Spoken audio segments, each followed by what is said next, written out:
Senator Judge Villanueva requested details on the specific advance arrangements and documents reviews a client must complete prior to the release of such large volumes of cash. Senate President Sherwin Gatchalian asked if the witness engaged in casual inquiry with the transacting employees regarding the intended destination or use of the funds. Theme number 3, authorization protocols and transactional discrepancies. Senator Judge Kiko Pangilinan pointed out procedural anomalies, asking if it was highly irregular and that the individual who telephoned the branch to coordinate the withdrawal was different from the designated payee on the check. He also questioned the speed of the process, noting that the check's issuance date exactly coincided with the encashment date. Senator Judge Rizal Tiveros explicitly asked what steps the witness took to ensure the transacting party, Ms. Acosta, was genuinely authorized by the OVP. Theme number 4, statutory compliance, AMLA, and mandatory reporting. Senator Judge Bam Aquino inquired whether government transactions are explicitly covered by the anti-money laundering law and whether unusual withdrawals of this magnitude trigger mandatory reporting to oversight agencies. Senator Judge Erwin Tulfo specifically asked if this transaction was reported to the Anti-Money Laundering Council and whether the witness knew the money was intended for confidential funds. Theme number 5, procedural manifestations, witness competence and credibility. Senator Judge Amy Marcos directed inquiries to House Prosecutor Congressman Chua regarding the witness selection, asking why Ms. Camposano was presented instead of a certain Ms. Abaya of Land Bank. She subsequently challenged the witness regarding potential inconsistencies in her testimonies and the statements made during the House hearings. Senator Judge Ping Lacson formally manifested the necessity of presenting a highly competent expert witness specifically versed in the handling of intelligence funds to properly educate the senator judges. In response, the House Prosecutor Chua and Defense Counsel Attorney Poa confirmed they have respective reserve witnesses prepared to testify specifically on the specialized manner of releasing such funds. The testimony of House Prosecution Panel Second Witness Nanita Camposano. After the direct examination, the Respondent's Counsel, Attorney Michael Poa, conducted the cross-examination for just few questions.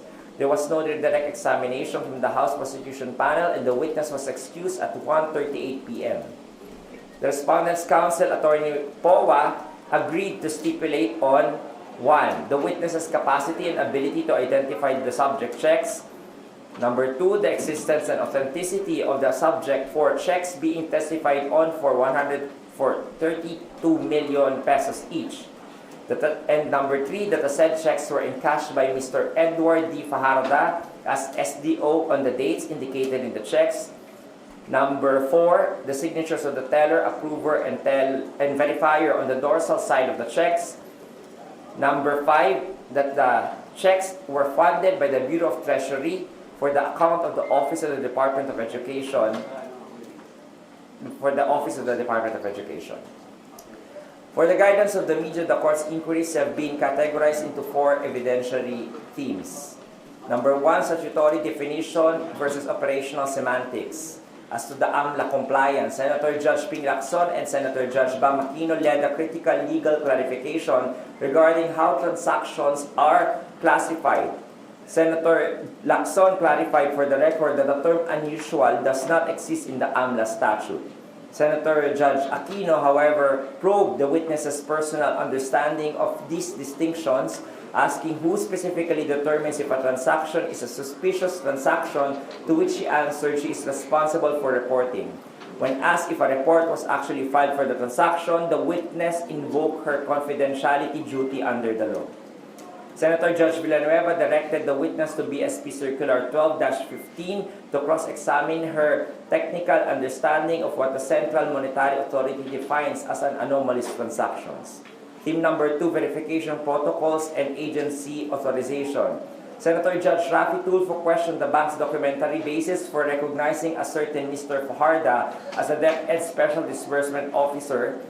The witness admitted no specific authorizing documents were submitted to the branch. Senator Tulfo manifested that the bank had strict had a strict duty to verify the identity and authority of the SDO. Senator Ontiveros asked what specific mechanisms the witness relied upon to know that the withdrawal was genuinely authorized by the DepEd. Senator Judge Villanueva approved the bank's protocol for handling changes in authorized signatories, asking if frequent changes to the SDOs are considered standard practice, and directly asked the witness if she believes the branch executed everything properly. Theme number 3, comparative transactional baselines. Senator Judge Kiko Pangilinan and J.B. Ejercito inquired into the historical normalcy of the transaction. Senator Pangilinan established that the witness considered 10 million pesos to be the usual cash withdrawal amount for any government agency that she handled before, and asked if the 37 million transaction was a first in her 34-year career. Senate President Sherwin Gatchalian sought comparative metrics, asking for the average and typical amounts for DepEd payrolls, encashments at her branch. He further contrasted her current assessment with her previous branch experience, asking why a similar large withdrawal by a different government agency was previously deemed not usual by the witness, whereas a DepEd transaction was considered unusual. As to theme number 4, witness credibility and prior statements, Senator Judge Amy Marcos confronted the witness regarding her prior testimony given in November 2024 before the House Committee on Good Government. Senator Marcos pointed out a direct contradiction, noting that the witness characterized the transactions as a regular occurrence during the House hearing, which allegedly conflicts with her current characterization of the transaction as unusual before the impeachment court. Following rulings by the presiding officer on various evidentiary motions and objections by both parties, the trial was adjourned. Pursuant to the rules of procedure and impeachment, the impeachment court will resume session on Monday, August 3 at 10 a.m. The agenda is the continuation of the presentation of the witness of the House Prosecution Panel's case-in-chief for Article 1 with its witness, Roderick Wamil of the Commission on Audit, and on August 4, Ms. Sailin del Campo, of the Commission on Audit, and for August 5, 2026, Ms. Marivic Pareja of the House of Representatives. I am ready to take questions. Nimpa. Yung presentation mo ay para sa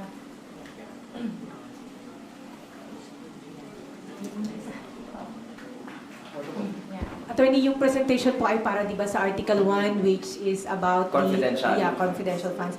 Yung mga pinag-usapan pag in-encash na mga cheque, ito po yung na-establish na confidential funds ito ng OVP at ng DepEd, o yet to be established pa po yan? Based po dun sa mga testimonya kanina, no, there was no testimony from the witnesses that they actually knew that the funds are to be used for the said purpose. So, yun po yung i-establish pa siguro ng mga susunod na mga witnesses ng House Prosecution Panel. And then, narinig po natin yung mga terms kanina na suspicious transactions, covered transactions, and unusual transactions. Sa batas po ba, para mas maintindihan natin, ano po ba ang nasa batas na susundan, ano yung, o kailan dapat inare-report ang mga bank transactions sa Anti-Money Laundering Council? Katulad po nung sinabi ng testigo kanina, lahat po ng covered transactions, yung po yung mga transactions na above the limit of 500,000, at saka po yung mga covered transactions ng mga covered institutions, kasama po ng mga abogado, ng mga accountants, ng mga real estate companies, ng mga casino po, lahat po yun ay automatic na nare-report po. Yung suspicious transactions naman po, whether you are covered or not covered, if person usually does a certain transaction, kunwari, for example lang, a general context, usual na 10,000 lang yung dinedeposit mo at saka wini-withdraw mo, tapos biglang all of a sudden, biglang nag-deposit ka ng 1 million o nag-withdraw ka ng 1 million, that will be flagged as a suspicious transaction because based on your baseline and history, hindi ka usual na ganun yung ginagawa mong mga transactions. So the banks will usually flag it and report it and ask the depositor or the withdrawer for documentary evidence, kung papakita ka ng sale ng real estate or ng sale ng property. Pagkatapos nun, i-report po ng bangko yon kasama yung dokumento na pinakita mo doon po sa Anti-Money Laundering Council kasi naka-flag po yun na suspicious transactions. And then si Mrs. Constantino po yung first witness. Nag-refuse siya na sagutin kung nag-report siya, kung in-report niya kung suspicious yung transaction po ng OVP, yung encashment ng pera. Tama ba? Pag sa batas, pagka mga bank officials hindi nila pwedeng i-disclose kung nag-report sila sa AMLAC, but yung AMLAC pwedeng tanungin kung may nakita silang suspicious na transactions. Pwede na lang sabihin sa impeachment trial. Yes, yan po yung kanina sinabi ni presiding officer, no, na any employee and any covered person, no, or employees of covered persons by the AMLAC na kailangan mag-report po, they are prohibited from disclosing directly or indirectly whether or not they made such report to the AMLC. So under Section 9C po yun ng Anti-Money Laundering Law. So yun yung kaninang binabanggit ni presiding officer. Kahit sa impeachment court, hindi sila pwede. Of course, may school of thought po na yun yung position po ng House Prosecution Panel in their memorandum na pwede daw po pagkapag-impeachment, ngunit wala po naman nakalagay sa batas. So ang pinaka-mainam na pong gagawin dyan is katulad po nung katulad nung desisyon ng presiding officer na isabpina yung mga dokumento mula sa Anti-Money Laundering Council, then it's going to be the Anti-Money Laundering Council as part of their duty and function as an investigative agency to disclose such matters to whatever body or forum or court. Thank you po, Attorney. Attorney, may update na po ba dun sa nabanggit po ninyo na subpoena for the BIR, AMLAC, and bank records? Tomorrow pa natin malalaman the compliance of the person subpoenaed. So tomorrow po pa kayo ma-update regarding the matter. Wala pang update? Wala pa. Wala pang naisusumite? Wala pa. Attorney, sorry, dagdagan ko lang yung tanong earlier. So, it does not necessarily mean na pag unusual siya sa usual na banking transaction ng either agency or an individual based on the law, it is already deemed as illegal. Tama po ba? Tama. Okay. But then if they It is a determination of the bank kasi sila'y nakakita ng records of each depositor if they will flag it as suspicious transaction. Okay. And if they are being supported by necessary documents, so Usually that's the SOP, the standard operating procedure of the banks. They will have to require the depositor or the withdrawer to show documentary evidence such as a contract of sale to prove that is not a illegal transaction at hindi siya suspicious. Alright. Thank you very much, Attorney. But it still has to be reported. Okay. Thank you. So, ang isa ako, sir, so hindi pa na-given yun, yung pinag-uusapan nating $500 million na withdraw, at hindi po ako, I thought, given na yun ang confidential funds yun. So, it has yet to be established. Opo, kasi yung kanina pong mga witnesses ng ating prosecution, they can only testify on their personal knowledge on the transaction regarding the withdrawal and encashment of the check. So their personal knowledge are limited to those facts alone. So, katulad ng pagtatanong sa kanila kanina, kung natanong ba, sabi ni Senate President Sherwin Gatchalian, parang wala ba kayong pag-uusap ng mga kasama, di ba, nung payee, hindi mo ba natanong kung para saan ba yan? Tapos wala naman daw ganun na naalala siyang nangyaring conversation nila. But so, in the days to come, the prosecution should be able to establish na itong winidraw ito ay public funds. Kasi sir, yung laman ng article. Tama. I think that is the process of the prosecution, no? Talagang nililay down muna nila yung mga flow ng money. And then afterwards, nung tinanong sila kung magpapresent pa sila ng expert na gumagamit ng intelligence funds, no, ni Senator Judge Ping Lacson, they said that they have reserved witnesses for that. So they will be able to show, and even the defense will be able to show kung paano nga ba yung kinaklasify ang funds and how, paano hinahawakan ng isang intelligence or confidential fund ng isang ahensya. Sir, sorry, no, tatanungin ko na lang din. Tatanong ko na lang din. Sir, yung pag-describe ng two witnesses na paggamit ng two witnesses ng unusual, is it based on their personal yung personal description nila or based sa understanding po nila sa anti-money laundering act? Hindi ko po alam kung ano yung pinupunto nila, no? Pero kasi po, ang knowledge lamang po natin, no, bilang abogado, alam po natin na meron din tinatawag na unusual transactions, pero hindi po siya under sa anti-money laundering. Under the AFASA po yun, yung Anti-Financial Scamming Act. But the term, katulad ng sabi ni Senator Judge Joel Villanueva, the term unusual is actually existing in the BSP Circular 12-15 that pertains to the AFASA law. Thank you, sir.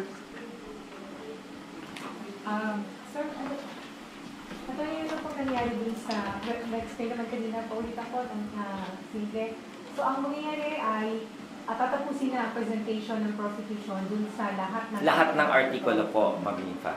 So, tatapusin lahat yun, Article 4, Article 1, Article 3, and then Article 2.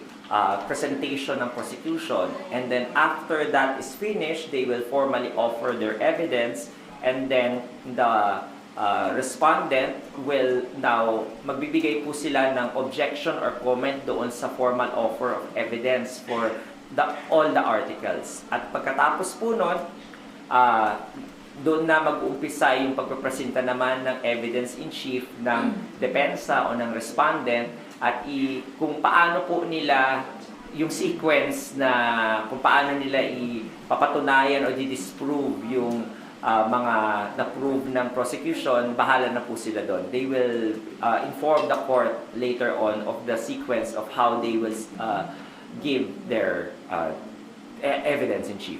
And yung prosecution, 31 days? Yung para po dito sa Article 1, 31 days yung araw na hiningi nila under the pre-trial order. So, but as you know, we are only on our 12th day, pero technically the prosecution has only consumed 7 to 8 days. So,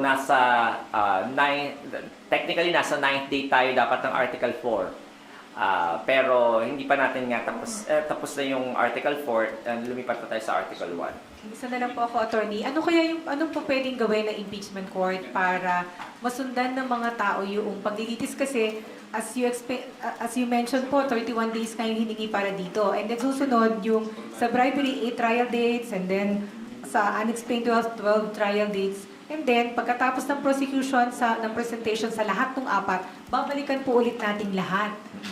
Dahil defense presentation naman. So, babalik-balikan yung issue, maaaring marambol na yung tao doon sa mga detalye. Even the senator judges siguro po. Yung ganyang concern mo, Ninfa, no, that was taken into consideration by the senator judges, kaya they, as the presiding officer has said, nag-sidebar siya doon sa mga councils para i-propose yung proposal ng mga other senator judges kasi nga baka mas maganda yung ganong sequence para tapos na yung isang artikulo at lilipat na tayo. Nabuo na natin yung story. In other words, nakita na natin yung depensa at saka yung prosecution. Pero dahil nga hindi nag-agree yung depensa, yung respondent doon sa ganong proseso, hindi na gano'n na mangyayari. So, the impeachment court will just have to rely on the coverage ng media kung paano itatahi rin ng media para sa ating mga sambayanan yung mga nangyayari po dito sa proceedings ng impeachment court. And of course, as well, the spokespersons of both the House Prosecution Panel and the respondent, and also this spokesperson will also try to itahi ulit at ikwento ulit yung mga makakalimutan na natin mangyari kapag dumating yung future na yun. Right? Okay na po? Thank you. Sir, personally, anong mas okay sa'yo? Umaga yung trial o hapon? Sir, kailan naman nalaman yung Personally po. Okay ang umaga no? Ikaw ba? May kakalokohan yung mga senator judges kasi yung mga matatanda daw okay daw sa umaga. Yung mga bata-bata pa sa hapon.